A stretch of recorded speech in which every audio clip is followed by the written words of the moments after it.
What's up, everybody? How we doing? Welcome to Theocracy. I'm your host, Theo Snodgrass.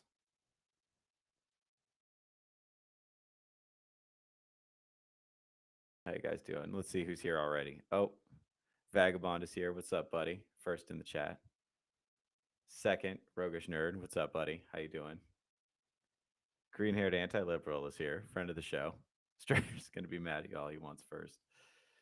Yeah, dude, he's oddly competitive about that, which I respect. I respect that. I'm having a weird week. I'm trying to watch anime. Guys, I don't understand it. I don't understand why you guys like this.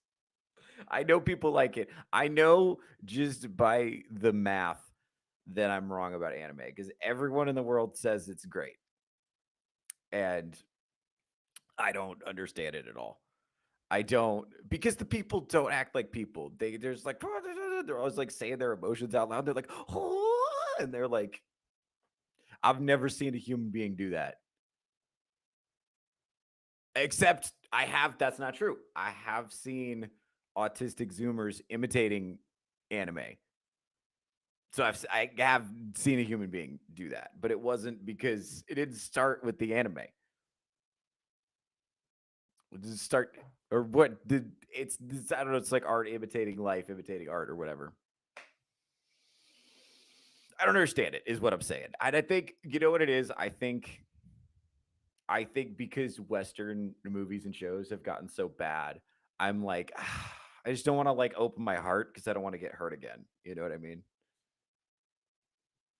And now it's just easier to assume things suck than it is to open myself up to the possibility that someone somewhere in the world might be telling stories worth hearing. But it's like I need to be able to imagine that this I want to be able to imagine what it might be like to be these characters, and it's hard when they're all like, like just making weird noises and shit with they're like monologuing all of their emotions out loud. And the posing, what's with the posing? I didn't mind the posing when it was Power Rangers. I don't mind when the Power Rangers pose. For some reason, I find it objectionable when they're cartoons and they pose. I don't like the posing. Also, why are there so many upskirt shots of little girls in anime? Why are they doing that? I think it would be better if they didn't do that. And by the way, I don't think that's a crazy opinion to have. I think that's I think I'm actually the reasonable one. I think you guys are being weird for overlooking it. That's what I think. It's hard. I don't know, but the other thing too is if you watch if you check out of Western media, then you don't get your daily dose of government propaganda. That's the other thing too. So if you check out of Western media, that you're getting, I don't know, I guess whatever the whatever the Japanese government wants to propagandize their people with is what they put in anime. I don't know. Let's see. Let's see what see what the chat is doing.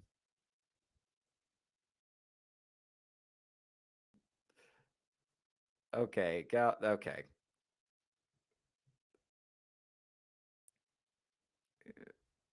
Okay, well, I'm not interested in learning about other cultures, green-haired anti-liberal. So, how about that? Vagabond, see, I like Vagabond. Vagabond is like committed to convincing me to enjoy this art form. Okay, the anime can fix you. That's great. Uh, not that I've seen. I don't think anybody's wearing skirts in Black Lagoon. Go, yeah. But yeah, we'll find out. Anyway, the point I wanted to that was my kind of smooth pivot um into what I wanted to talk about today. So something I talk about a lot that people who tell the truth have a hard time with is that uh people on the left who want you to believe stuff that serve their interests don't care if they're telling you the truth or not. And that's so hard if you care the truth. Because one of the big objections I hear when you hear some leftists make some crazy claim is that that's not true. And it's like, they don't care. It doesn't bother them even remotely that it's not true. But they're not, but it's not that they're lying on purpose, because I've said that before. That's actually not quite right. It's not that they're lying on purpose. It's that they're not concerned with whether or not what they're saying is true. Okay, so I have a video that demonstrates this really well, and I wanted to go through it real quick. So I'm glad you guys are here. The essence of bullshit is that the person who produces doesn't really care whether what he's saying is true or false. He's not engaged in... This is Harry Frankfurt. This is an American political philosopher. Go ahead. He's cool. Look him up. ...in the enterprise of conveying information or in deceiving people. He's engaged in the enterprise of manipulating opinions, manipulating attitudes and feelings. See that? Okay, what do I always say? What do leftists care about? They care about their present emotional state and winning, right? This is it. And he will say whatever he thinks will be effective in that respect, regardless of whether it's true or false. He's not interested in telling the truth, nor is he interested in lying or in conveying falsehood. The whole question of whether something is true or false is a matter of total indifference to him. We live in a marketing... Do you catch that? Okay, it's not about whether or not it's true. It's about how it makes the people listening feel and what it will make them do. So it's about feelings and winning. You get that? Hold on, my mic needs to go louder. Okay, hold on. I see that too. What is that better? Is that better? How we doing? That's okay. Cool. We're gonna just go with that. All right. Society. We live in a society in which everybody is trying to sell something. They're trying to sell a product or a person or a policy or a program. And in the enterprise of trying to sell things, one is trying to get people to buy them. And that means manipulating or at least affecting their beliefs, affecting their attitudes, affecting their feelings. Right. So this is I experienced recently. I watched a friend of mine, a woman, buy pumpkin spice flavored dish soap. And why do you need pumpkin spice flavoring in dish soap? And so I talked to her about it, and she was like, I don't know. I just see pumpkin spice, and I'm like, ooh, buy it. And I'm like, right, because you've been programmed by marketing to, when fall comes around, grab something with pumpkin spice and just like buy it immediately. Like pumpkin spice, pumpkin spice, pumpkin spice. It's become like integral fall. And all of that is just like separating you from your money. So it's kind of like a harmless example. About, or like summer weed. Did you guys catch that? Nobody said your name, Selena. Nobody said your name, Selena. This is this is a harmless example. By the way, summer weed was an example of this, where this is something that came from a cartoon show like 10 years ago. And then they decided, some millennial marketing executive decided to push this as an opportunity to sell Halloween merch an extra like 2 months out of the year. Because they're gonna bring it out Halloween merch in July is fucking diabolical, because they're gonna bring it out in August anyway. So like so it's just giving them an extra like 6 weeks to sell Halloween merch. And it's a holiday that did not exist, 2 years ago, that has somehow become integral to the American experience. And it was fucking everywhere. And they were pushing it with like a big social media campaign. And it's like, where summer weed is it's always been summer weed. Haven't you always celebrated summer weed? Haven't you? It's an integral holiday. It's the most important holiday of the year. How could you not know about summer weed? And it's like, did you know about summer weed 2 years ago? No, because they're trying to sell you shit all the time. So that's kind of what he's talking about. We're in a society where every single message that we're receiving is trying to sell us shit all the time, or trying to or sell us on ideas all the time, or to kind of like make us feel something. So that's what he's talking about here. This is just kind of like a harmless example of that I saw recently. Go ahead. In the way in which they respond to whatever it is that you are trying to sell. There's so much of this that it has become normal. We tend to tolerate it without much resistance or resentment.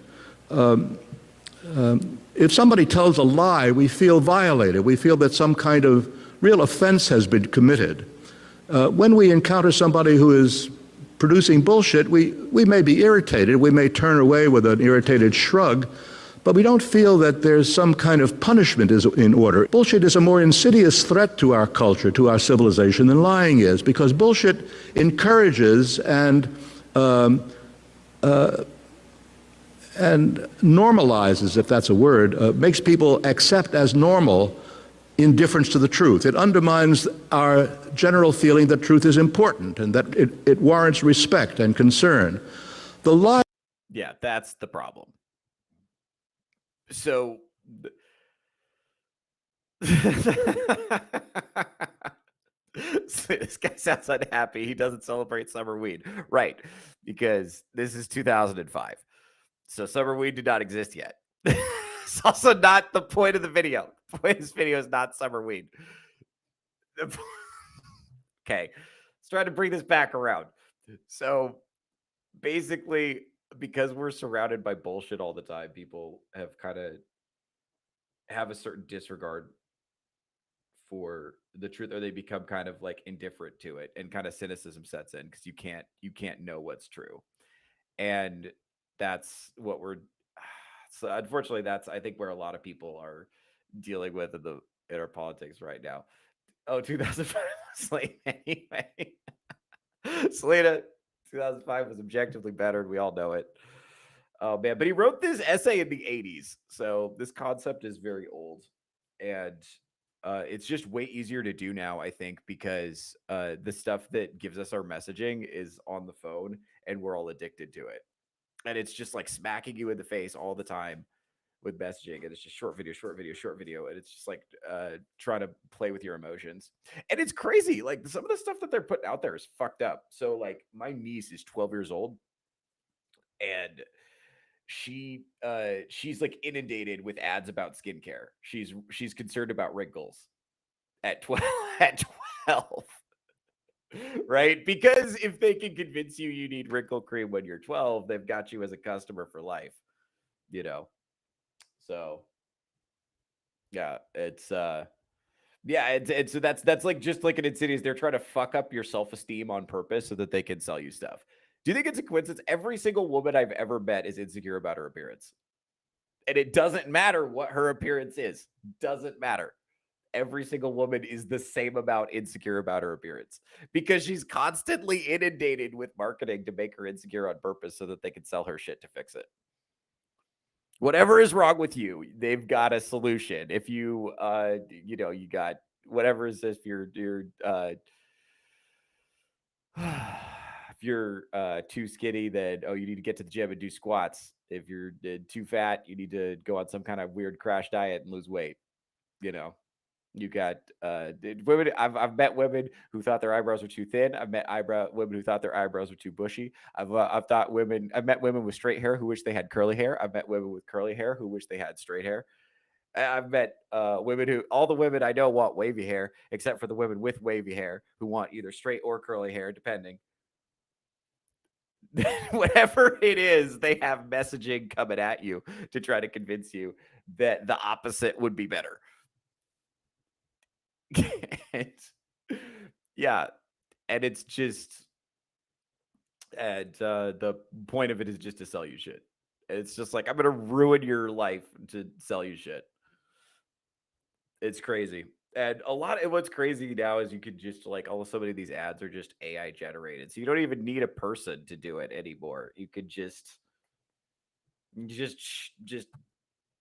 produce like slop meant to make people unhappy on purpose so they can sell shit to you. That's crazy. That's crazy that we just live in a world and we put up with that. We haven't executed not one person for doing this. We just put up with it. That's crazy. That's crazy. And it's in our politics now. Let's say hi to the chat. I don't want to get too far behind. Um yeah. What's up, Sherry? How you doing? It's so hard to know what is true in modern times because of this. That's definitely true. Yeah. Yeah. Wonder what AI recommended this time. Yeah, for real. Um, it's crazy that it goes by emotional engagement. And what is this stream about? The title. Right now we're talking about media manipulation. We'll see where we get after that. That's what we're doing right now. Um, so what was I going to say? Let's just play more of this video. This is really good. I want you guys to see this. The liar is not like that. The liar actually is concerned about the truth. He can't tell a lie unless he believes he knows what's true. There is nothing in the activity of lying that encourages people to stop taking truth seriously. On the contrary, we take it very seriously, as is indicated by the fact that we respond so vehemently when we discover or feel we've discovered that a lie has been told, whereas we don't respond with the same intensity of feeling, the same sense of being injured or offended when we encounter somebody who is giving us bullshit. Part of the reason why there's so much bullshit is because we suppose, or at least many of us do, that it's the duty of a citizen, of a good citizen, to have opinions about everything. You can't have an opinion about everything that's well informed. You can't have an opinion about everything that's based on a careful analysis of the that part. Relevant data. The result is, if you feel you have to have an opinion about everything, that you're going to have lots of opinions that are nothing more than bullshit. Oh, there it is. There it is. I think that was where I knew we were in a weird place politically when my hairdresser had an opinion on the Secretary of Defense. That happened in like 2018, something like that, right around that period. I was like, damn, Carissa, you sure are active these days. A lot better informed than you used to be. I noticed that. That was weird. It used to be, it's, go in, get your hair tended to, you find out who Carissa's boning. That used to be the experience. And then all of a sudden it's like, she's inordinately concerned with like who, not just, by the way, not just a concerned about who the president is, but concerned about who cabinet officials are. It used to be we lived in a country where hairdressers didn't know who the Secretary of Defense was. They didn't know what the Secretary of Defense was. And that was good. That was better. It was better. And I used to think what's crazy is back then I used to think like, oh, more people should pay more attention to politics. More people should be politically active. I don't really think that anymore. I don't think that anymore because like most people just, like he's saying, if you have to have an opinion on everything, you cannot have an opinion on everything that is well informed, which means at some point you're just believing bullshit. And because people know that, they know that most people won't fact check them ever in real time, or even if they do, it doesn't matter. They could just say whatever. They'll just say whatever. And as long as a certain number of people believe them, or as long as people go with it, as long as it has the right result, of the result of them getting what they want, they don't really care if they're telling the truth or not. And I think for a lot of us who are not lizard people, we care whether or not the things that we believe are true. And it's kind of an affront when you find out that it's not. That bothers me. That bothers me. I don't know if it bothers you, but it bothers me really, really acutely that you actually have no like meaningful ability to differentiate between what's fake and what's real. That's crazy. And once you can't construct a picture of reality that makes sense. All of our sense making and fact finding and filtering institutions are so corrupted by bullshit because they just want to make you do stuff. They're not concerned with informing you. They're not concerned with telling you the truth. Now, by the way, I do want to say before we get all doom and gloom, it has always been this way. This is what newspapers were like at the founding of the nation too. So it's always been this way. Yeah, it's just way more effective now, I think, because instead of newspapers require you to be literate, and you have to go find one and you have to pick it up and read it and understand it. That's different. Like short videos on the phone, it's like No, it's crazy. It's crazy how effective that is, and especially since we're all addicted to it. And then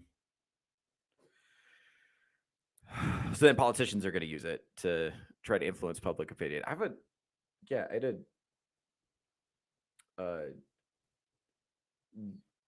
a relative was like 16 years old and a girl, and right before, not politically active, nor interested in regular girl stuff. And then, like, about 4 months before the election last year, all of a sudden she was like super concerned about reproductive rights and Project 2025. And she couldn't really articulate what those things were exactly or what they meant, but she knew that she was very afraid of them. And it was like, why? Why do you care? It's like, where's this coming from? Fucking TikTok, right? It's coming right out of the phone, you know? And and people, they're just giving you sound bites that you can snag onto. Now, it's irrelevant whether or not Project 2025 is a good thing, a bad thing, what's actually in it, whether or not Donald Trump actually supports it. None of that matters. It sounds scary. It sounds like something Voldemort would do.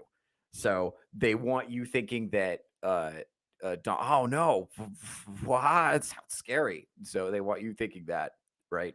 And then they want you scared that oh no, you're not gonna be able, whatever it is, not be able to get abortion, whatever. They just want you scared and afraid and freaking out so that you do what they want. They're doing that on purpose, you know, and that's I don't know. That's just a huge fucking bummer, man. That's where I'm at. Let's see. Yeah, Theo, it's difficult to find good balance. People should be informed on it all, but too much makes them earlier to manipulate and get to believe nonsense. Yeah, okay. So another one is, one of these I've noticed is Israel Palestine. That one, so that's a really old conflict. It goes back a long time. There's a lot of context to think about that. But I know all the like most retarded people I know are absolutely sure that they have the right idea about Israel Palestine. You know, and a lot of the arguments are just like emotional manipulation. So it's like, look at all these dead people, and it's like, but all those videos of dead people are fake. They're propaganda videos by this, and then it's like, oh well, this is all like covering it up because the Jews control the media or whatever. I don't know. I don't have any idea what's going on. And what's crazy is we don't have, like, if we lived in a rational society, then the media would be dedicated to purveying information, right? And then we would be informed about what's going on. But it's like pretty much impossible to get good information about stuff that, even like stuff that happens in other countries. The fact that we can get information at all is really cool. But I don't think we have any way of telling if it's accurate or not. So, so it's like, it seems like a really dumb, it seems really dumb to like put your faith in that. But then it's like, how do you, I don't know how you make choices based on that. You know, I guess you focus on what's right in front of you, but dude, it's a huge bummer. Like, we're in a,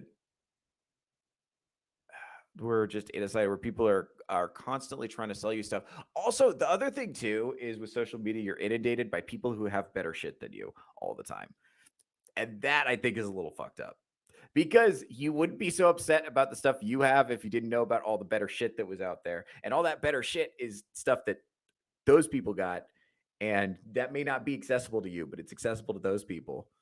You know, like if I see a guy, partying on a yacht in Dubai, it's like, oh shit, well, I can't do that. It looks like he's having a good time. That's cool. And what's really crazy about that is that guy's not happier. That guy's probably miserable. That's why he's, shoot content on the party yacht in Dubai. Like if he was actually having fun on the yacht in Dubai, he wouldn't be uploading and editing and curating Instagram content. He'd be he'd be at a party, I've never once been at a party and been like, oh, you know what I should do? Record an Instagram story. That would make this party better. I've never once had that thought in my life. Never. So I've never been having a good time and been like, you know what I should do? Pull up my phone. That's what I should do. Never. So I think that desperately seeking approval is an indicator of stuff, but like people don't know that. So people take things at face value. So they see that and it's like, oh, well, this guy's having a better time than me, or, oh, this, whatever.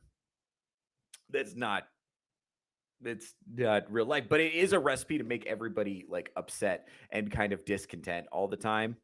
And it's like, well, if that's a possibility, then why would I want, what I can get kind of deal? So it's just like we're all supposed to be like discontented and envious and I think that's the point because that's a society that's very easy to separate from their disposable income. They can just like sell you stuff if you do that. And also they could you're easier to manipulate if you're constantly unhappy. Because then they can kind of nudge you if you're in a constant state of emotional upset. But it's weird because they also want to placate you because they don't want you in a state of so that you're so upset that you start actually doing something. So they kind of placate you a little bit with like Netflix and Ben and Jerry's and whatnot. This has been a real bummer of a show, guys. I don't know why do you guys want to talk about something else? Because I'm bumming myself out. This has not been fun so far. I'm sorry about that, fellas. This is not good. All right, let's get the next video up. Okay, so you guys I want to okay, so we're gonna play this video real quick. And then we're gonna get into another video that relates to it. So I'm not gonna set this up. I'm just gonna play it. You ready? Okay, hold on. Oh wait, you guys can't hear that. There we go. The reason men are lonely is because they think they can do better than, the regular women in their everyday lives. But guess what, Paul, who's working at CVS 3 times a week? You can't. They're already too good for you. All right. So remember what we said about the left that one time, or about this is true about hysterical women, it's true about feminists, this is true about the left. That's all kind of the same ethos. Anything they say that you're doing is what they are doing, right? Remember we went over that? Okay. So the reason that she is single is because she thinks she's too good for the men that are available for her, right? That's the reason. Very simple. Very simple. We don't need to spend a lot of time there. That's an easy one. This is classic projection. She's probably not good for like Steve who works at CVS or whatever she said. She's probably not too good for that guy. Okay. So not a lot there. So now we're going to go to this video, which is from a male feminist. And we're going to go over some stuff here. Okay. Ready? Go ahead. This is the guy from the from Touch Across this weekend. We went over him this guy's Mr. Pickme. He's a lot of fun. So this is actually a different male feminist reacting to a male feminist. So we have kind of male feministception here. I'm so excited about this video. Go ahead. All right, let's play it. She said, men, straight men, believe that they are competing with the top 10% of other men for women's affection. But really, what they're competing with is the peace that women feel in solitude. Yeah, okay, so this is kind of he's actually kind of making a point here. So the 10% figure is a little bit of that is Pareto distributions and just how they work, and some of that is which we can talk about that another time. And some of so it's just the way numbers organize themselves when humans do things. So some of it's that, and some of it is like dating app data. That's how women rate men's attractiveness when they don't know them. Is they're just really super selective. Their opinion of you changes a lot once they get to know you. They're a lot more likely to find you attractive once they get to know you. And dating apps prevent that from happening, which causes people to form really, really, really shallow opinions of people based on limited information, because that's what dating apps select for. But then the other thing that happens is because there's so many more men on the apps than women, and women get so many more matches, that makes them even more selective because the leverage is asymmetrically tilted in their direction. So that's where that 10% figure comes from. I think that's wildly overstated personally. So he's not completely and totally wrong about that. And also, you're not really competing with the top 10% of men. What you're competing with is the imaginary man in her head that she thinks that she deserves. That's the problem. A lot of chronically single women are chasing an imaginary man in their head that has a combination of traits that all of their ex-boyfriends had. And a lot of times it wasn't their ex-boyfriends. It was just dudes they were hooking up with for a while. And they thought the relationship was more serious than it was. Like that guy wasn't taking her seriously, but she took him seriously. So that's really what you're competing with, is like the imaginary man in her head that she thinks she deserves, which is like a fucking Frankenstein style mashup of all the hot guys she banged before you. That's what you're competing with. It's not actually the top. So I kind of agree with him, but not for reasons he would like. That's what I'm saying. I fucking nail polish. Yeah, dude. Yeah, dude. Friend of the channel. Shout out to Mr. Pick Me, friend of the channel. Oh man, bro. Here's the thing. I know if I got this dude on the show, we would have a good conversation. So I'm not trying to be a hater. I know if I had him on the show, we'd have a good talk. He's a good dude. So I'm not gonna be. Oh man, let's see. All right, let's go ahead and play this. Where was I? There it is. Said this before, but it says a lot about the experience that women are having with dating when so many. Okay, so this is male feminist number 2. I don't know his name either. I don't know any of these dudes' names. I know that dude is Mr. Pick Me for the podcast. That's not even his name. He has another name he uses online. Don't know what it is. And then this guy, I also do not know his name. So we're just gonna watch the rest of the video. This is male feminist number 2. They're different. Would rather just have a cat. I saw somebody say that loneliness has treated her better than any man ever has. God damn. It's wild because there's a massive difference between what men think makes dating hard versus what women are actually saying makes dating. Right. Okay. So this is actually really important. This next part, pay attention. Hard. Now I get comments and DMs every single day asking questions or asking for advice or just straight up trauma dumping about this. And the men think dating is hard because they believe all the women just want the most elite men in the world. As we discussed, kind of true, kind of not. They don't want men that actually exist. They want the homunculus. That's the Frankenstein mashup of the hypothetical man in her head. That's what you're competing with, not the elite men. That's actually so he's right that this is a problem. Right. Tallest, richest, best looking, muscles, all of it. If you don't have those things, you're shit out of luck. I think the bar is so incredibly high that only the top 10% of men can even reach it. Meanwhile, in my comment section, in my DMs, what are the women saying? The bar is in hell. It couldn't. Oh, how could this be? How could both of these things be true at once? Let's find out. I'm going to tell you, but let's see if we can figure it out together. Go ahead. Be lower. You'd have to drill to the center of the earth just to find it. A lot of these women are just looking for a dude that treats them like a human being. That's weird. Okay, so what is going on here, fellas? What's going on? How can it be? How can it be that the men are saying women won't accept you unless you're super hot? And also that women are saying, no, I only want a man who treats me like a human being. What's the part that he's not saying? The part that he's not saying is that women want a man that they're already attracted to treat them like a human being. That's what it is.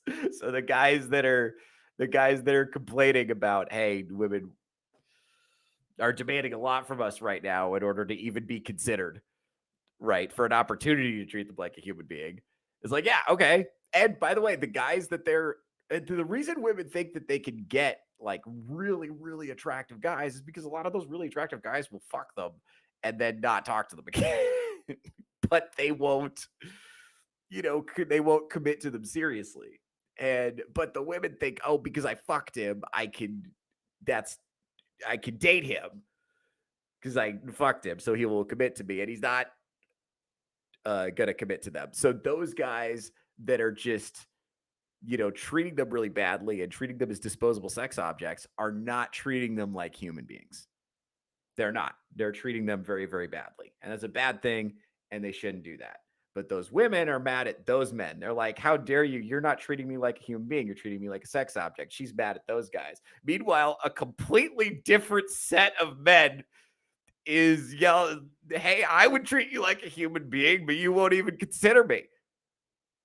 So do you see how this is just like a completely, they're just talking past each other. You see that? You guys get what's going on?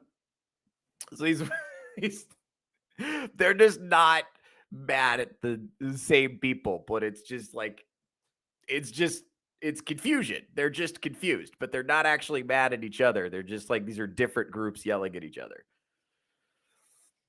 Then, yeah, because it's like, so a woman's like, yeah, just treat me like a human being and I'll date you. That you could get laid if you just act like a human being, if you weren't such an incel. And it's like, nah, it's actually hard to, get, because the woman has to like you first before being nice counts. Now, to be fair, like I said, it's this idea that you have to be like super attractive for women to like you is kind of overstated. In general, like that can be mitigated a lot if people just like hung out in person. Because like once a woman knows you, her opinion of you can shift a lot. And it can shift a lot in the opposite direction too. She can decide she's not that into you also. That could happen too. And looks become way less important once she gets to know you. Like charisma is still king. Like vibes still matter a lot in terms of like people getting together. So that's like your kind of like white pill of the situation is just like if you just hang out with more people and get to know more people, eventually someone will think your combination of traits is appealing. But yeah, the dating app discourse where nobody's actually talking to each other, this seems like from my perspective, this is like a super easy conflict to resolve. It's like, oh yeah, you guys are just talking about different things. So just, stop making bad choices. Stop using dating apps, because this is the environment that dating apps create. It's like an environment of perpetual loneliness. You can just meet people in person. That's it. And you don't need that shit. Just don't do it. Because, and by the way, you know what makes me mad? Hold on, real quick. The fact that this guy and the guy with the nail polish before him are earning considerable income making these videos. That's what I want to end. I want that to be over. It should not be. Look at the smug fucking look on his face. Like, oh, you're so stupid for disagreeing with me. Let's see if he has anything else to say that I want to react to. And they're having a hard time finding them. So they're saying, no, they're having a hard time. Remember what we said? They're having a hard time finding really hot guys that will also treat them like a princess. That's a hard thing. If they want the princess treatment, they have to date a guy a little closer to being a looks match to them. Yeah. So. Well, fuck it. I just won't do this then. It's got a lot of these guys fucked up because they're used to using the fear of being alone in order to control women. Right there. Not a thing. Totally made up. Go ahead. If you do this, this, and this, you're going to die alone. If you do that, you're just going to be a cat lady. That is true. That is a thing men say to women on the internet, and they probably shouldn't. It is also good advice, though, to not die alone, I guess. I mean, I'm doing my best not to die alone. Friend of the channel, dying alone. All right, let's do this. Bro, they don't give a fuck. So that's probably not going to work no more. Anyway, y'all. And also, this idea that I don't know. When I hear feminists and cat ladies say that, oh well, I'm happy to die alone with my cats. That's not a threat. I'd rather have that than have you. And what is the same when I hear MGTOW guys say, oh, I don't need a woman. I'm just going to, be in my garage and build motorcycles and shit. I do think in general, men are happier with that existence than women are, but I don't think that's for most people, most of the time. I don't think that's a viable option. Some people are better off as hermits. That's true. But most people, most of the time, that's a dumb plan and you shouldn't do it. Let's see. What else? Oh, geez.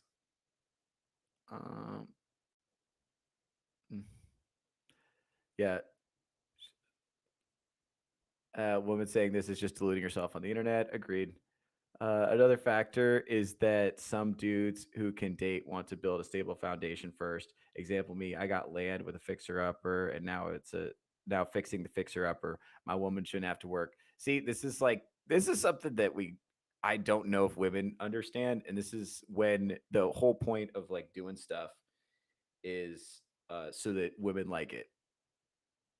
Like for a lot of us, it's very motivating for a lot of men. Like I would live in a like if women didn't exist, I would just live in a cardboard box. If women would fuck me in a cardboard box, I'd live in a cardboard box. If I thought women would fuck me in a van, I'd live in a van. The reason I live indoors is to make myself more palatable to women. I don't personally consider it super necessary, but it is. It's a choice. It's like yeah, it like stand up comedy is. I think that's just a bunch of like insecure men crying out for women's attention. Truly, I mean that's the pursuit. It's what the pursuit is. I hate to tell you, they're just trying to get the attention our parents didn't give us. You know. They try to replace that. It's like I can't figure out how to get women to talk to me. This is the best thing I've thought of so far. We'll see how this goes. And when men, a lot of men, the whole reason we want to have like successful careers and stuff is so that we can like buy land and provide for a family. It's the whole reason that we do it. And women don't feel that way about it. They want a lot of women, they want fancy careers so that they can like change the system or so that they can own, designer bags and shoes or maybe all three. Like no woman's like, oh, I can't wait to make it so that my husband doesn't have to work someday. I would love that. That's my favorite thing. It's my favorite thought. It's my fantasy. There are very few women who feel that way. There's a certain nobility in that men kind of do want that. They do want to provide a life of comfort and safety for a hypothetical woman, even a woman they haven't met yet. It used to be a lot easier to get that, by the way. Listen, in the 1960s, if you were a woman and you were like a 6, a man who had never seen you naked would buy you a house. And now you're lucky if you can get a guy who's nutted in you to pay for Jack in the Box. That's crazy inflation. It's crazy pussy inflation, bro. That's wild. That's a wild drop in value. Like a house to not even a McChicken. That's crazy. That's nuts. You don't think that's do you guys not do you guys think about that? How crazy that is? How it used to be a house and now you're lucky if you could get some nuggets.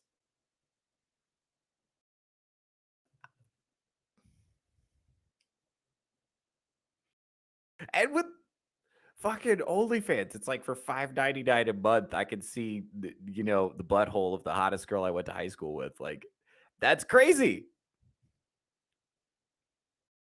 That's crazy. That shouldn't be allowed. No, we gotta stop this. This is this is not good. We're devaluing this shit. And unfortunately, it needs to be. Men need an incentive to do cool stuff, and yeah, that's the other thing too. Is that like I don't think like when women say that they want to date quality guys, I don't think most men object to that. That's like, all right, well, I just have work to do. That's how a lot of us feel about it. We're like, all right, well, I just got a lot of work to do. So I'm not where I want to be yet. I think Steve Harvey, of all people, says that women have a biological clock and men have a financial clock, and I think that's somewhat true. Now that I'm a little older, I do think that's true to a degree. Men really want to be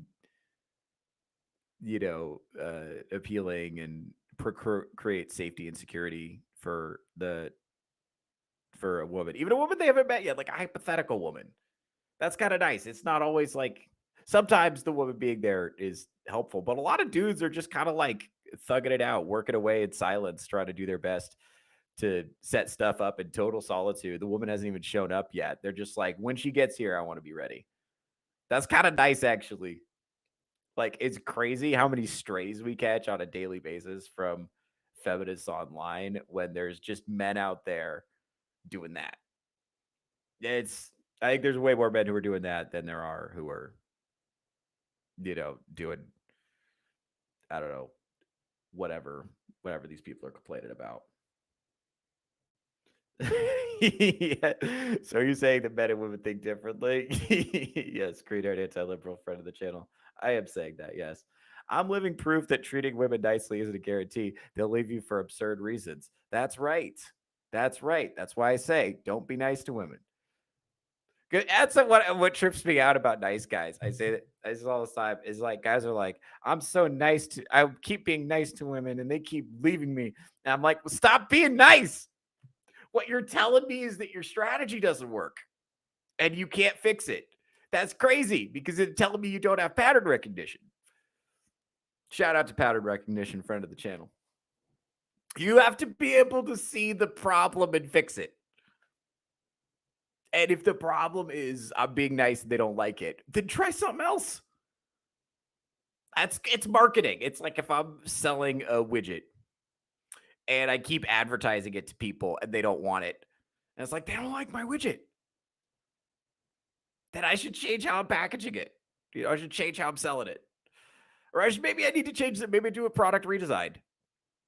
You know, but if it's like a bunch of them in a row, I don't like I think it's like, or it's like I think it's this really. It's like what it actually is, you could be as nice as you want to a woman who's attracted to you, but a woman's not going to be attracted to you just because you were nice. Because fucking everybody's nice to hot women. Everybody's nice to hot women. Every person they meet from the time they wake up to the time they go to bed is trying to give them free shit. So yeah, they don't put a high value on nice because that's something they have in abundance. So I can't really blame them for that. But you can be as nice as you want to a woman who's into you, though. That's really cool. That's really fun, actually. Because it is nice. We all have the instinct to be nice to women. We just got to be careful which ones. You got to be nice to one that appreciates it. And then when that's a really cool experience, if that ever happens to you, rooting for you. A lot of guys doesn't. So RIP. Pour one out for the homies. It's happened to me. It's fucking suck. It's fucking awesome. I love it. It's great. There's a market for telling folks what they want to hear instead of what they need to hear. Yes, bingo. I think that's where a lot of these male feminist influencers, dude, we got to do a segment on Derek Jackson sometimes. Do you guys know what I'm talking about if I say Derek Jackson? Do you guys remember that? He was this guy, this super yoked, very hot black dude who would just get on and be like, if you're not man enough to date a single mother, then you're not a man at all. Like he would just give them like the most pandering bullshit videos you could possibly think of, where he's just like, I'm super hot, you know, guy looking like I'm the lead in a Tyler Perry movie, and I'm here to tell you everything you believe about reality is true in a soothing masculine voice. That was his brand, right? And then he got caught cheating on his wife with like fucking everybody. Just cheated on her with just like everybody. Just everybody. Just every single person that he could have possibly had sex with. He was sticking it to. And I think he had a baby with another woman or something. It was crazy. We got to do a segment on that sometimes. But he was like the simp in chief. And was cheating on his wife the whole time, turns out. I'm telling you, male feminists always have something to hide every single time. Like you could, like people criticize me for a lot of things, but I'm playing with my cards face up. I'm telling you exactly the person I am. And I'm just like this. I'm just like this when you meet me. So, like, I'm not like everything I say to do on the show, I do in real life. So, like, I'm not, no, the male feminists are, look how skeezy this guy, hold on, look how skeezy this man's face is. Look how condescending this guy is. Remember the guy from the beginning? Hold on, let's bring up the guy from the beginning with the nail polish. This guy, look at this. See how he's like on the verge of tears in every single video because he's like priming. He's like, I'm sensitive. I'm a sensitive man. I'm a sensitive male. You can trust me because I'm sensitive. I believe you. I hear you. I understand you. That's what he's. And that's fake. It's a grift. It's a grift. I promise you, male feminists have the most shit to hide. I promise you they have the most to hide. Every single time. We learned this during B2. Every single time. So when I see one of these motherfuckers, that's why I air them out. Is because you're being sneaky on purpose to try to get some puss. This is a strategy. This is not what you actually believe. This is a strategy. Or in some cases, a fetish. Could be a humiliation thing. I don't know. But like, I don't know why you'd want to like. Is that what kind of? I don't know what kind of self-respecting man would like make their whole brand about feminist activism, because you're just going to be around people who are going to tell you to shut the fuck up all the time, and you just got to be like, I guess I should shut the fuck up. Men talk too much. I should shut up and let women lead, and that's your life. So like, you're doing that because you want to get some pussy. Like, I don't fucking believe you. Feminists who say they are happy to die alone with their cats are lying. I agree. I don't think that's true for anybody. I'm also, here's the thing. There are some people in the world who are happy to toil alone, spend their existence toiling alone in total solitude in the wilderness somewhere, working on a project. But that's a tiny percentage of people, and almost all of them are men. So I think the amount of women who are headed in that direction is the concern, because the amount of women who are going to be happy with that is relatively small. Some of this, I think, is because we got rid of convents. Like, some chicks really should have just become nuns. Like, they were just like never going to make it in the dating market. They should have just been nuns. And some dudes definitely should have just like been priests. We don't do that shit anymore. We just like make them go out and go on dates with each other, and they'd rather not. But it's not the loud, outspoken feminist. If you're shouting about feminism on the internet, you still care. The girls who would have been happier as nuns are genuinely apathetic, and they're just like, I just want to go outside and look at birds. Like, they don't care. But if you're shrieking into your phone about whatever, that's because you care a lot deep down in like this area. This area down here, you really fucking care. Otherwise, you wouldn't be shrieking about it on the internet. So, no, I don't buy that. And it's the overwhelming majority of people are going to be unhappy in that way. And if you try to get emotional fulfillment from like cats that should come from people, you're going to have a tough time. You're going to have a tough time. Really, you are. And I have a cat. I like having a cat. It's nice. It's nice to have. It's a cool part of my life. I like having a cat, but it's, it would not be an adequate substitute for family creation, Yeah, it's a very millennial thing. The whole pet parent thing is very millennial coded.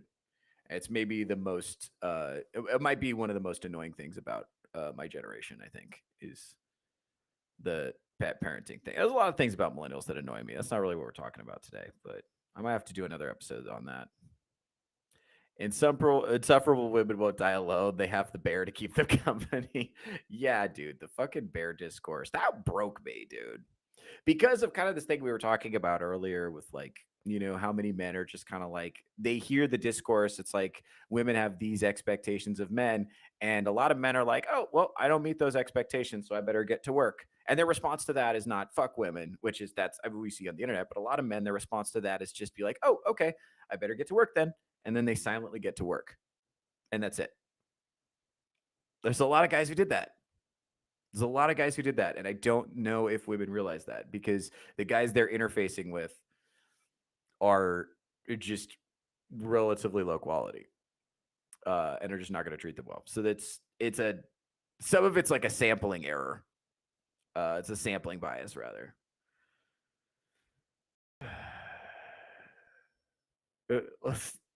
I don't know what this is in reference to, but probably something I said.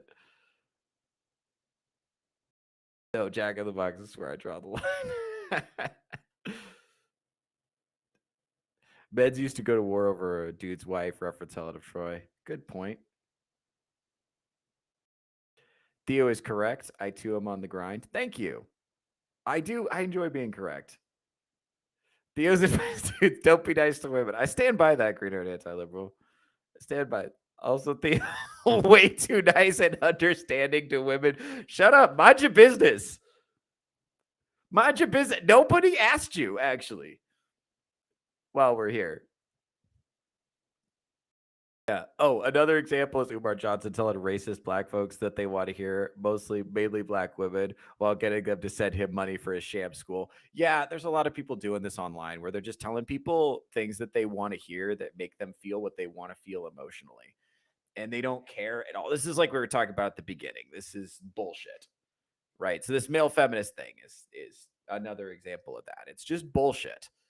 Um it's a fake it's totally, I'm sorry, I'm trying to set up my other tabs while I'm also putting the cap on this monologue. I'm having a hard time doing this at the same time. I need a producer on this show, bro. I need a producer. Shout out to Drunken Emerald Arrow, 99 overall producer. By the way, if you guys want to watch me on other shows I'm on, I also have a panel show on Saturday. It's called Touch Grass with Theo Snodgrass, 11 a.m. Pacific Standard Time. So my good buddy Iron Oxide, who is in the chat, has a show called The Rogues Gallery. That's Friday, 5:30 p.m. Pacific Standard Time. Yeah, it's gonna be a party. Sensitive men like that and doing that are the most dangerous ones. Yeah, that's exactly right. That's exactly right. That's exactly right. So, these are they're doing that because they're hiding something. They're publicly signaling virtue because they understand the darkness that lives in their own hearts. Truly. And they haven't grappled with it. So I guarantee you, I don't know anything about these two gentlemen whose videos we reacted to. I would love to have them on the show. I would love to talk to either one of them. My suspicion though, is that if you went digging, you would find some stuff about these gentlemen. And actually, I have another video. I forgot. I have another one from him. Okay. We're going to do another. We got another Mr. Pick Me video, and it's so good. This is a great example of him not making an argument and just being like, oh, really? That's what he does the whole time. Like, he doesn't actually argue. Okay. All right. Bad sauce. Mind your business. This is a fun one, though. I like this video. And I'm excited to show it to you. Okay. You ready?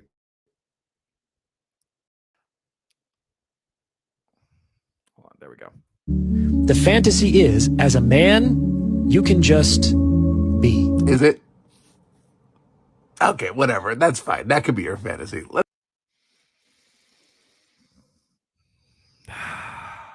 Now, do you see how he didn't make an argument? To see how he was just irritating and condescending? Did you see that? And kind of bitchy. Did you see that? Okay, go ahead. Let's go on. And that who you are can be sufficient to secure the love and loyalty of a woman. I really, really wish it were, but it's not. So the first time I watched this video, and you'll see why, but I was certain this was like really subtle comedy. I don't know why he would think that. I don't know that it reads that way. I think he's just being condescending. I don't think we can take his word for it. I think he's being snotty and he can't think of an argument. Go ahead. But no. You can have that kind of relationship maybe with your parents, though not all of us are that lucky. Maybe with your dog. You can have it with God, but you cannot have it with a woman that you're in an adult relationship with. Wait, you mean getting a partner who loves and respects me is going to take more effort than it takes to get my dog? Yes, that is exactly what he's saying. I don't know why you're repeating it in a snotty, sarcastic voice, but that is, yes, that's what he said. Yes. What are we arguing about?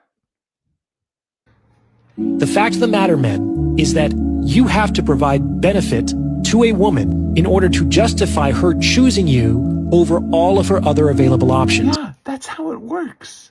Right. Yes, we agree. I don't know why this is delivered like this is a profound revelation. I can help with that because some men don't know that. A lot of guys are kind of the male version of I am the table is I want a girl who loves me for me. Absent me doing anything that makes me like admirable or interesting or cool or desirable or makes the other person's life better. And the reality is, in a relationship, you do have to make the other person's life better, or they don't have a reason to date you. So that's a reality of adult relationships that a lot of men, especially young men, have a hard time grappling with, because when the Disney Channel talks about relationships, it makes it seem like all that matters is just love, and love is all you need, and it's all like feelings based, and that's not reality. The hard reality is that you have to make the other person's life better in some meaningful way, or a way that's meaningful to them. The good news is a lot of people simplify this to money, and that's not the reality. The truth is, a lot of people want a lot of different things out of relationships, and people can kind of pair up based on, you can just get somebody who likes what you're offering, basically. So it's not, cynical, but a lot of people don't know that. They're like, I just want a girl who loves me for me. And they don't understand that, like, yeah, but you have to, it's not your mom, it's not a dog, it's not unconditional. Like, there's an expectation that you're gonna do something to make that person's life better. And by the way, they're gonna do something to make your life better. So it kind of goes both ways. But it is a reality that needs to be dealt with, that, by the way, neither of these two people disagree on. He's just, I guess, being snotty for no reason. I don't know why he's being snotty. I don't know what the point of this is. I don't know why. I think he just needed to make a piece of content, and I guess Andrew Tate hadn't dropped anything recently. I don't know. Go ahead. That you Oh, hold on. We're having trouble with playback. Give me a second.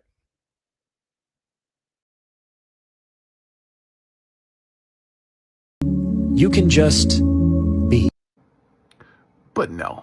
You can have that you're in an adult relationship with. Wait, you mean getting a partner who loves and take more effort than it takes to get my dog? Yes. The fact of the matter, man, I don't know why this is delivered like this is a profound revelation Go ahead. that you have to have something of value to offer to a partner Yeah. for them to want to be with you. Here's the thing though, that value is going to be different for every single person. Women are not a monolith though. Right. Every single person is unique. Right. That's what I said. Do you see how that sounds just like the thing I just said? But I didn't say it in this like snotty way where I was on the verge of tears. Did you see how the way I said it was different? And different with their own desires and wants, right? And it's not like you just get to put nice guy tokens into the slot machine and all of a sudden you get your dream woman. Do you see how he didn't say that though in the original video? Do you see how he didn't say that? That's just him repeating a talking point. This is a feminist talking point. Like, if you talk to a feminist about this subject for long enough, she will say the nice guy tokens bar. It's like a memorized response that they have. That's just repeating a talking point. That's not an original thought that he had just now. Right? And it doesn't actually relate to the original video at all. That's not how life works, regardless of gender. Why would anybody want to be in a relationship with somebody else if their life isn't better? Yeah, do you see how he didn't remotely suggest that in the original video, and how they actually agree on what they're saying? Do you see how they're saying the same thing, but just he's saying it whinier and in like a condescending way? So they're not actually disagreeing, right? As a result of being with that person. a woman is not going to choose a man for the love in his heart, or the beauty of his soul, or the understanding in his mind. That's not how women operate. I don't know how to say this nicely, but I don't believe you've ever actually spoken to a woman before. That's wrong. He's a therapist. He's treated women. Go ahead. That's the end of that statement. They even have trouble considering a man's potential. It's what he does that counts. When people say that the bar is just on the ground, it's videos like this. It's not enough. Is it? To simply be man anymore. Now you have to like make their life better than it would be without you. Yeah, that's the. Let's look at the comments. I want to see what the comments are on this. Let's see. Dude, delete your account. This is cringe garbage content. Good account. I'm gonna like that. It's a good comment. Let's see. Oh fuck, I'm not reading all that.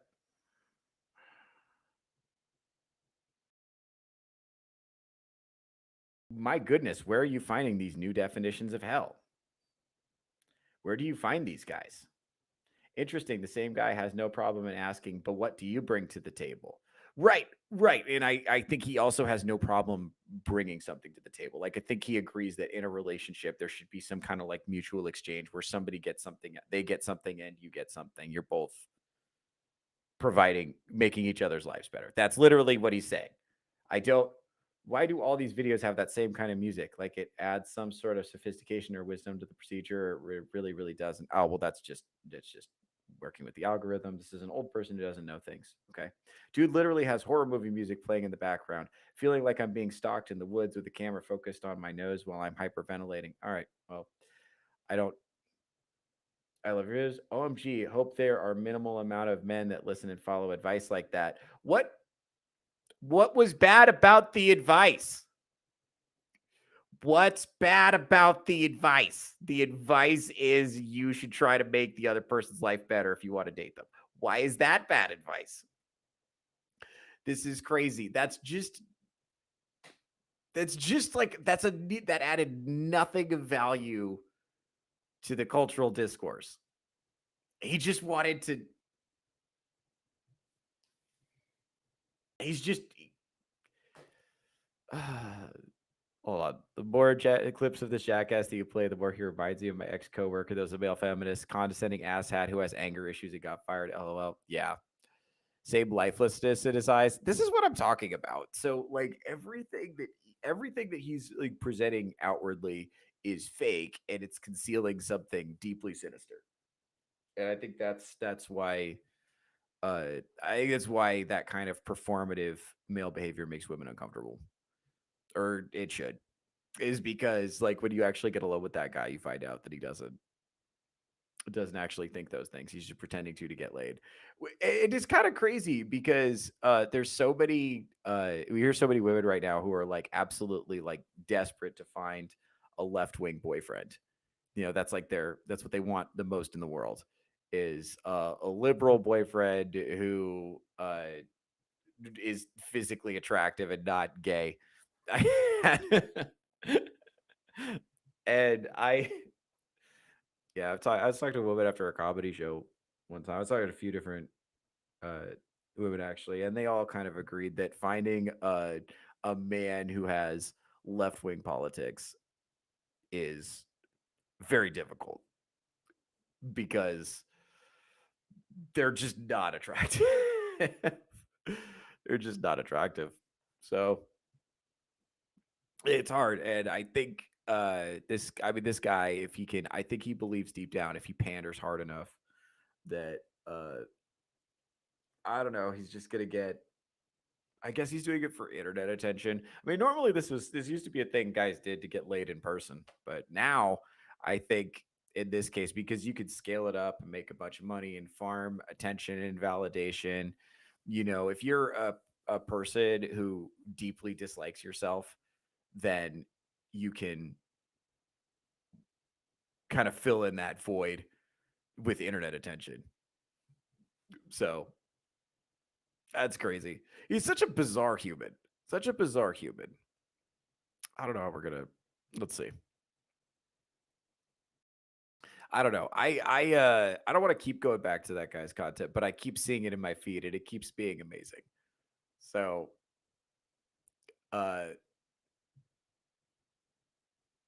that's been a lot of fun. Here's one. I'm gonna do another one.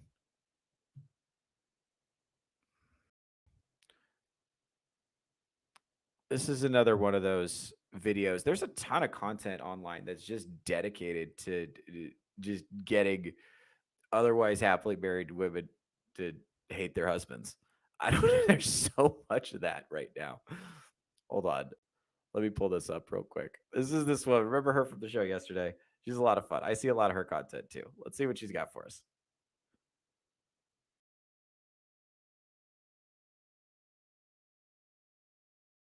Huh? Why is she carrying the baby, has 6 bags on her That's what back, you're gonna say? and is trying to move along the other child, well then going in and taking more stuff out. Why doesn't she just say, I got the baby in my hand, you're taking the stuff out, and go to the door and get back in the house and let the husband do it? The reason why she doesn't ask for help is because she shouldn't have to. Right there. Okay. So remember, I don't know about this specific situation, but on the subject in general of asking for help, it is not a reasonable expectation for another person to be able to read your mind. And it's a sign of strength, not weakness, to be able to ask for help. So it's not a reasonable expectation. If you go around expecting other people to be able to know what you're thinking and know what you want to do, then you are going to be very unhappy. Now, in the situation, whatever that situation was that's being described, I don't know all the details. I do think you should be proactive and help out your wife when she needs to carry stuff. Like, I'm not disputing that. But let's see if this person's presenting a recipe for happiness. Go ahead. Women tend to do it themselves when they're tired of their man using weaponized incompetence or malicious compliance. Nope. Remember that from yesterday? Well, weaponized incompetence. Remember that? Remember that? That's where you did it so bad on purpose that because you don't want to have to be asked to do it again, or you complied in a way that was like passive aggressively bad on purpose. And it's like what men call this getting the job done. Women call it weaponized incompetence. It's like you fold the decorative towel, but you put it on the holder wrong, right? Because you didn't know that the point of the towel was to be decorative. That's what she's talking about there. And so because if she did that, it would be a passive aggressive weaponized gesture. If she did that to another woman, she's assuming that if a man does it, that he's doing it the same way. Not that he just did it differently, and not just he, thought that, or he didn't understand how you wanted it done, or maybe he didn't see the importance of doing it your way, or maybe just your way was like needlessly frilly and his way also got the job done. Or maybe it was just different. Maybe they're both just like fine. Maybe they're both fine. All right, see what else she says. And that's when he intentionally does a job poorly. Intentionally, that's in the hopes that she'll never ask him to do that job again. In your scenario, she's a wife and a mother, but she's not his mother. Why does she have to tell him to help out around the house or to clean up after himself? This is no different from the men who are... I don't know about tell him to do anything, but I think if you want your partner to help you with something, it helps to ask them, because then they can find out that you want help. You see what I'm saying? Yes, this is the same woman who was on the show yesterday, talking about, or a couple days ago, talking about her husband putting the food in the fridge wrong. And it's like, yeah, don't read your mind. There's not a reasonable expectation that you're going to be able to. Somebody's going to read your mind and anticipate your needs 100%. That's just not, and you can get better at that. What's crazy is if you get good at communication, then next time you don't have to do it. If you communicate effectively the first time, then you won't have to communicate about it again. It'll just start happening. It's like, hey, I have this clearly articulated expectation. Let's move forward with that. It's like, all right, bet, let's do it. Because a lot of men are like psyched about making women happy. Men want women to be happy with them. Like, we don't want you to be constantly like pissed off and passive aggressive and taking shots at us. We want to make you happy. So it's like we don't get joy out of you being upset with us. Like, we don't get joy out of intentionally upsetting you for the most part. Sometimes depends on the context, but like not about stuff like that, because that kind of stuff will just like absolutely ruin your day-to-day experience with a person. If they're just constantly mad at you because you're not performing some sort of perceived responsibility. That's the kind of stuff that fucking ruins relationships. So it's like, no, men don't want you to be upset with us. So if you honestly, it's crazy how willing men are to cooperate if you just make it clear what the metrics are. And I think some women have this idea, and this is kind of like a maturity thing, I think, for them. Like, some women don't get out of this stage of development. Most women, I think, do. I don't know if most. Some do. Where if you can't read my mind and know exactly what I want you to do, then you don't love me. If I have to tell you, it doesn't count because you don't love me. Because if you loved me, you'd read my mind. And that, I don't know. A lot of women, especially hot women, are just used to people doing stuff for them. So that's where that expectation comes from. They're just like, just like free shit just appears around them. So they're used to it. And so if you don't do it, they're just like, how dare you not know exactly what I wanted when I wanted it? Also, anyway, let's see. Who are always asking their wives to make them a list, as if they can't see what needs to be done all by themselves. I hate the idea. Well, they might not, though. Like, he might not have the same idea about what needs to be done that you have. Because your definition of what needs to be done and my definition of what needs to be done might be very different. Like, I might just not, like, we might not agree on, like, okay, here's one. How full does the sink need to get before the dishes need to get washed? That's a matter of opinion. That's going to vary person to person. And you and I may not agree. So we're going to have to come to an agreement on that. And that may involve communicating. I may not be able to just know that by reading your mind. Like, how frequently does the trash need to go out? I don't know. Like, how much pushing it down are we going to do? I don't know. That's something we're going to have to work out. But that's like I'm not wrong just because I do it differently. That's the problem, I think, is that men think women do things differently and women think men do things wrong. And that's not, it's just different. It's just different, and you can like work it out. It's like, oh shit, yeah, if this is important to you, I can help you out. That's it. And it could be like a 2-minute conversation. But she has to like blow it up and make it into World War III. Go ahead. Of asking for help as if all of this is her job. Some men only want to work their one job where they work 40 hours a week, but they want you to have several jobs where you work 24/7. Some of them believe anything you do around the house or with the kids is them helping you. I saw a video the other day of this man saying that he cleaned the house, did all the dishes, and he's still not getting any intimacy, as if he's doing her some kind of favor. I talked about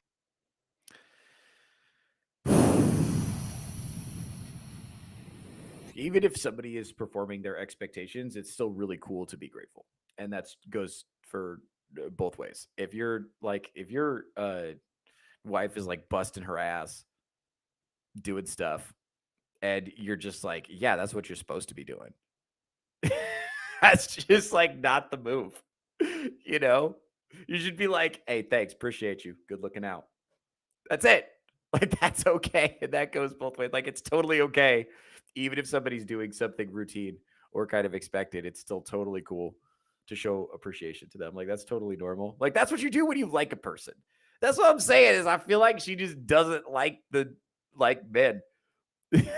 Like, she just doesn't like these people she's talking about. Like, I think she's just assuming that like the hypothetical husband she's thinking about are assholes. Let's go ahead and play it. an article recently where women said it's more exhausting to be a wife than it is to be a mother, and this is exactly what they're talking about. See, a child doesn't know any better, but some of these grown men should. Why? Okay, got it. This is so. Do you see how that's just gonna like make you unhappy on purpose? Lack of gratitude and reciprocal commitments just leads to resentment. Good Lord. Yeah, exactly. That's exactly right. So you can think about, again, you could think about this relationship any kind of way that you want to. You could, it's like how irritated you are has a lot to do with how you think about it. And that's a choice. It's your choice, how you want to think about it. So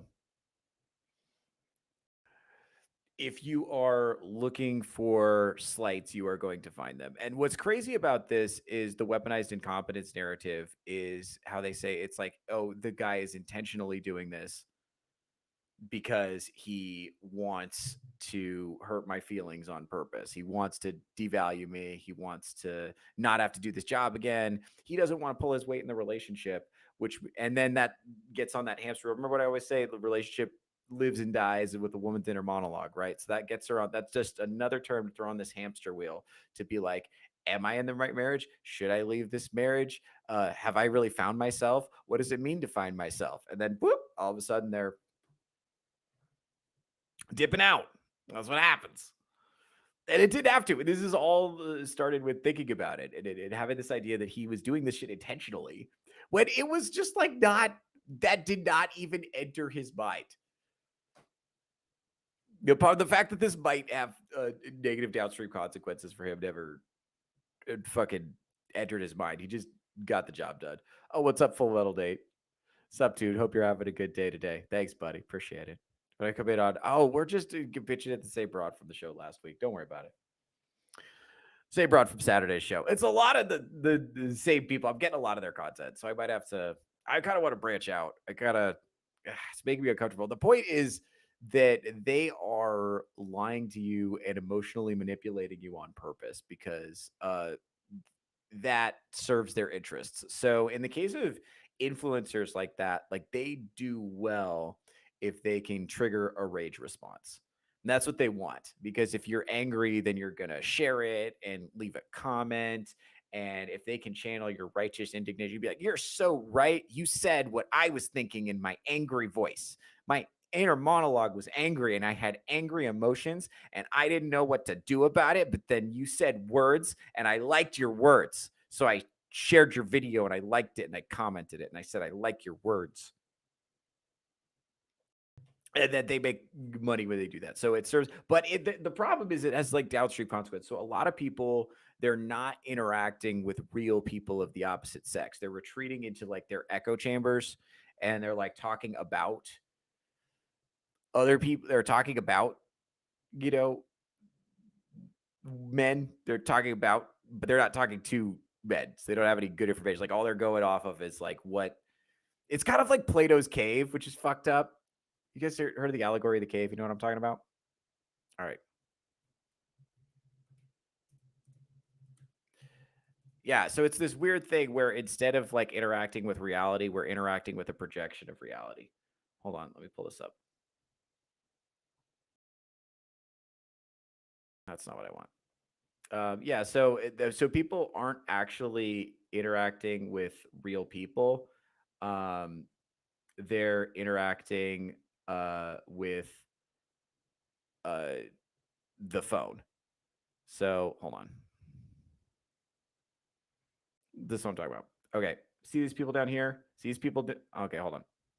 See these people down here? See these people are watching this projection of reality, but then reality's up and out here. And then there's this is me. This is me hanging out here. Be like, guys, there's girls outside. And they're like, nuh-uh, this shit looks scary, bro.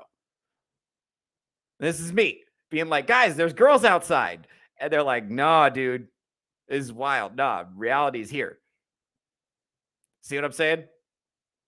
To 7 people. Thank you guys for being here. That's what's going on. So they don't actually have a real frame of reference for what people are like. And so the image of what the people they're going to talk to becomes more and more and more distorted. You take all of those negative assumptions into those interactions when you talk to those people. So now when the people who watch this video are going to get pissed off at men and then they're going to go interact with men and be kind of shitty to them. I had this happen to me one time. I was coming home from a comedy show in Spokane, Washington. I was on the streets of downtown Spokane at that time, and I was kind of walking, trying to find my Uber or whatever. And I ran into this bachelorette party, and this woman ran up to me. She'd been doing a lot of,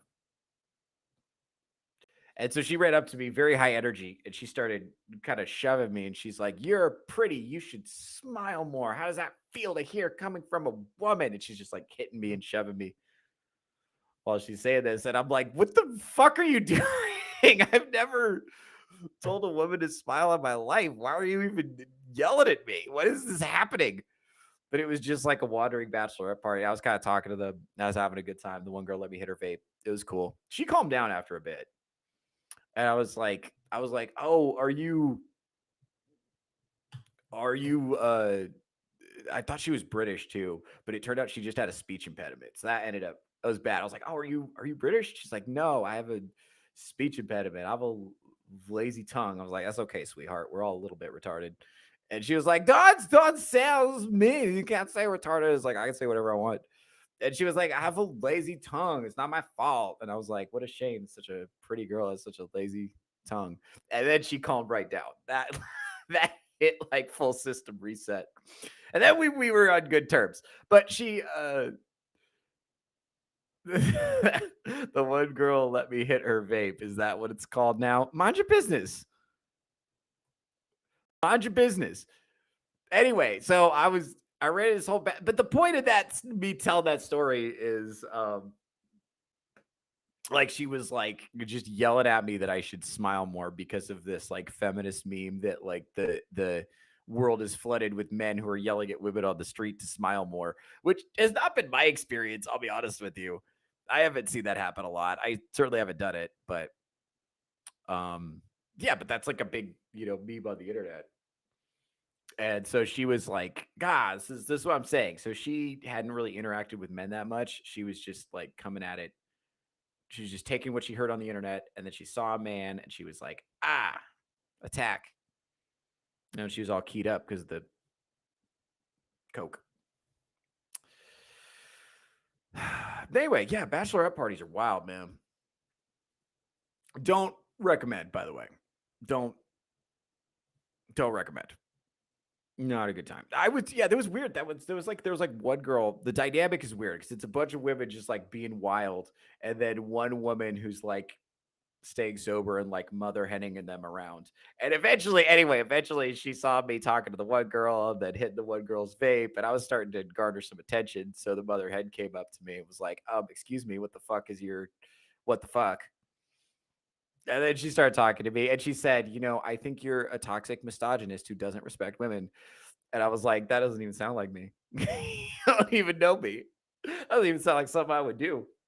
And then she was like, after I talked to her for a bit, she was like, you know what? I decided you are a good guy and you're not a toxic misogynist who hates women, but there's something deeply wrong with you. And I was like, thank you. Take it easy. And I got out of there because I had to go home. But anyway, that was just like weird. I was just walking home from a comedy show. They were like on the street. I wasn't, I don't know where. I was just like, we were just kind of like going in the same direction. I ended up, commingling with them when they kind of stopped for a picture. It's a whole scenario. But yeah, I talked to a bunch of different ones. They were nice, but like the impression I got was that their assumptions about, especially the one that just like randomly attacked me on the street, that was crazy because that was what started the whole interaction. I was just like walking along. I wasn't even, she kind of just like started body checking me, which was crazy. Anyway, I wonder, I think about that a lot. I'm like, what was going on in her brain that caused her to think that that was appropriate? Because I would never just like run up to a person on the street and start shoving them. Now, to be fair, I think she was probably on drugs, so that probably didn't help. Not a good situation. Anyway, there's one more video I saw that I wanted to share with you guys. It's a lot of fun. Give me a second. Do you guys know who Sam Harris is? He's kind of like famous for atheists, I guess. I don't know. So I watched this video of him and he accidentally just gave some fucking incredible dating advice. So I wanted to pull that up because it was super interesting. Nobody's watching right now, but I'm pretty sure someone will watch this on the replay. So, and a woman was walking toward me, and she was walking toward me in a way where I just by default assumed she was the hostess, but she wasn't the hostess. She was just someone who had just eaten there, I guess. So I walk through and she comes out, and so there's a fundamental misunderstanding in me that's set up by literally just this change in architecture. As you can see, this guy is a turbo nerd. So just like has a hard time communicating with humans he does not know, except for in this context where he's like making speeches. These people into like one-on-one conversation are super awkward and just unpleasant to deal with. Don't ask me how I know. Go ahead, Sam Harris. And so I just said hi to her in a way that I would say hi to any hostess who was coming up to ask me where I wanted to sit.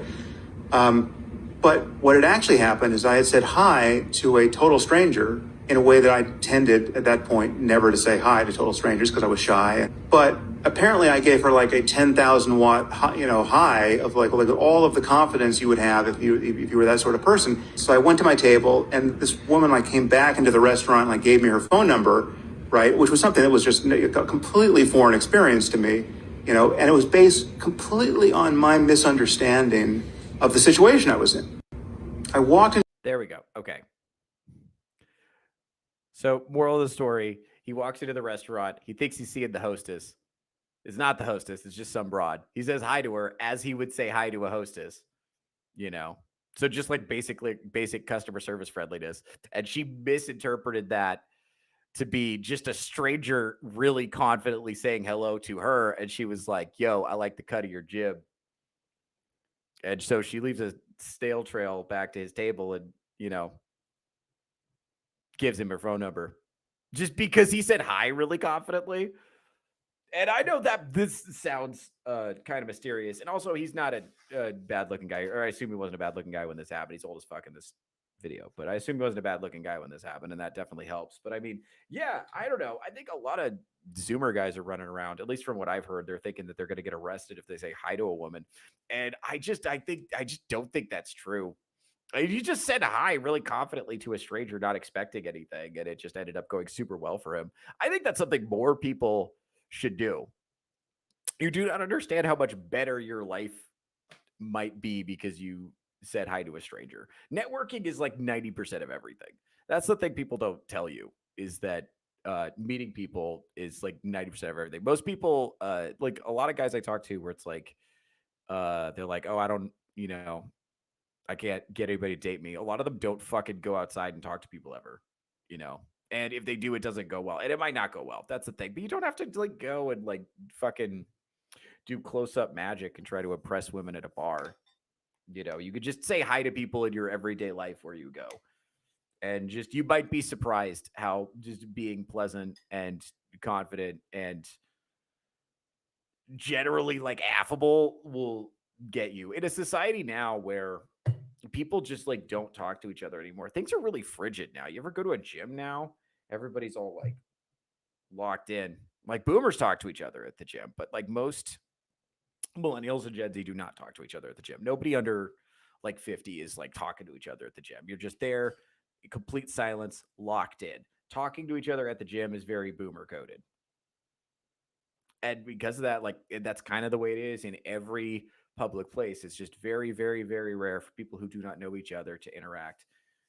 And what's weird, that has weird consequences too. I was at Petco the other day, and I heard a woman was in there with her dog, and another woman came up and said, "Nice dog," and she was like, "Thanks, I got her when I was like diagnosed with cancer, and then my husband left me," and just starts, just uses the dog as a vehicle to start trauma dumping on this woman. Just, it's like, oh fuck, and you got to see this woman. It's like, oh okay, all right, and it's just like trying to like pull out of the conversation.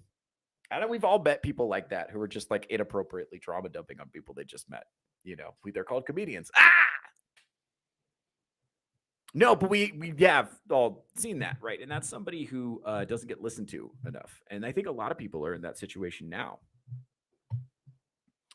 A lot of people are really interesting and nobody's paying attention to them. And they're just waiting for you just never know what's going to happen if you say hi to a person. You don't know what might be hiding beneath the surface. You're foreclosing opportunities by not saying hi to them. Every person you don't, say hi to is a foreclosed opportunity. And it's just simple. Just like that would be a great way. Your life would get significantly better if you said hi to a person you did not know once a day. Seriously. With confidence, and not like a goober, like a weirdo, but just like you look like this guy, like that story he just told. He went in there and looked like he was confident, looked like he knew what he was doing. I just said hi, and then that was it. That sold it. It's a vibe thing. Sometimes that's the right word. I don't know. A lot of people are concerned with like saying the right thing or doing the right thing. And honestly, just initiating interactions and creating opportunities for things to happen is how things will happen for you. That's it. That's the whole thing. Yeah. So that was fun. All right. Well, this has been rad. I'm kind of chilling, guys. We're at an hour at like 90 minutes. Unless somebody has a question, I'm probably just going to wrap it. I'm chilling, honestly, off that. I think that was good. I'm pretty happy with the way that show went. So yeah, we'll see how that does. I'm gonna do the new solo show Monday, Wednesday, Friday. I might end up switching to Tuesday, Thursday next week. We'll see how it goes. And I'm just gonna keep doing these, and we'll see how good they go. I'm gonna try to turn them into videos, and we'll see how that goes. And yeah, I'll keep you posted. If you want to see me again, come back Wednesday at 10:30 a.m. Pacific Standard Time. You will find me doing Theocracy.